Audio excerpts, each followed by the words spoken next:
Hello class of 2022. This is the final video that I'm planning to make for you guys, and I just wanted to follow up on one of the ideas that I offered to you in a previous video, which is that you are capable of making flashcards and questions on Osmosis that include images. And there's kind of some best practices for that. And so I just wanted to briefly discuss how to do it and how to do it well. So that's kind of what we're dealing with today. So today I've gone into Osmosis on your class workspace and I found a set of images from the pathology self-study materials provided by Dr. Mark Poole that I'm going to use as a learning tool to describe the process of making image cards in Osmosis. So here we're on a slide with an image, and I like this image, so I think we're going to use it. So first I'm going to hit Create Flashcard, just as one does, and the box pops open as normal. Now currently I'm working on a Mac computer, so in order to do that you would use your screen capture function, and I'm not generally a Mac user, so I'm going to see if I can get this right. That actually looks really promising. Okay, and I'm going to capture the image. Did I get it? No. There we go. Got it. I heard the camera sound. And then I'm actually just going to command paste into the card, and that was super duper easy. It's actually not as easy on Mac, unfortunately. Not Mac, I'm sorry, PC. I'm a PC user, and on PC you need to go to the snipping tool and snip the image just like you would with the screen capture, and then copy and paste it into the card, and it'll take a second to upload. It just, for whatever reason, Osmosis doesn't like it quite as much, but it works just as well. So that's all you have to do. You can put it on the front, you can put it on the back, you can put it on the front and the back. You can do whatever you want with the images. One thing that I will say about making good image cards is that putting an image on the front with no orientation whatsoever as to what it is not good practice. I had several classmates who thought they were doing a really good job posting cards to the public workspace by just posting an image and then posting its explanation on the back. And especially once you get into the higher volume blocks later in the year, that is not a good way to study, because you'll be looking at it going,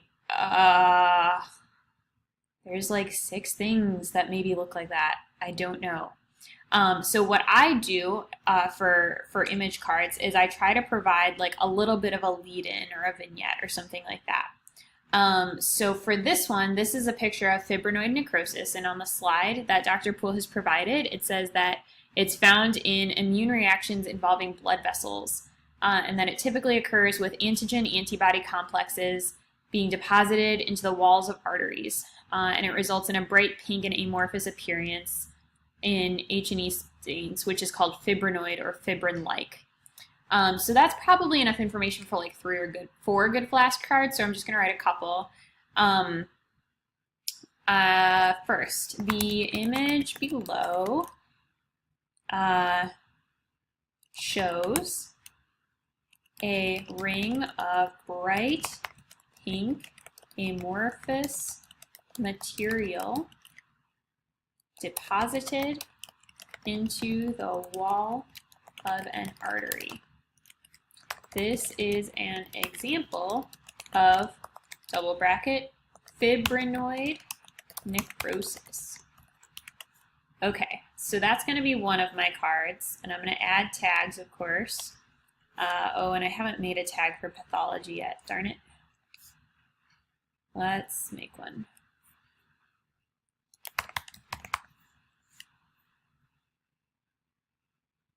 Okay, we'll get it later.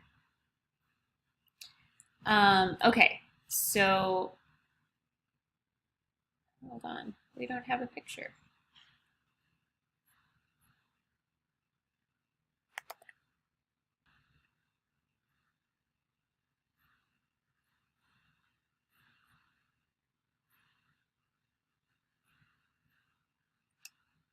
Okay, there we go. Sometimes when you copy and paste an image, it doesn't upload for whatever reason, so you might want to double check it on the right-hand panel, because sometimes it gets a little tricky. All right, I think we can make a second card using the same image, and it can be totally different from the original. So I'm going to copy and paste that image back in there again. Hopefully, goodness gracious. Hopefully it'll stay in there this time. Oh, there's two. Weird. And for this one, I'm going to make the lead-in a little bit different to test a different association with this image. So we want to know that this image is fibrinoid necrosis. We want to be able to recognize that, but we also need to know what's going on with it. Medical school is not in the business of just having you memorize a bunch of pictures. What we're really looking for is understanding the processes. So for this one, I'm going to write fibrinoid necrosis as shown below typically occurs with double bracket antigen antibody complexes being deposited into the walls of arteries. All right, so that's a totally different card than the previous one, but it still associates important information with this image of fibrinoid necrosis and helps us understand the concept. So we're going to tag the card, prematriculation and pathology, because we now have that tag and published to the group, and we're all set to go.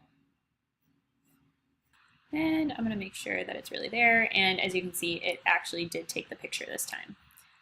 So that's kind of it. If you think of more best practices for sharing picture cards, then I would suggest that you share those best practices with the rest of your classmates so that everybody has very high quality materials to work with. Just to reiterate, my rules: always provide some context on the card. Don't just place an image and expect people to identify it. And generally speaking, you can use an image for several cards to really help you to associate that image and that the process that's being displayed in that image with all of the important concepts that are related to it. All right, thanks for listening and good luck studying.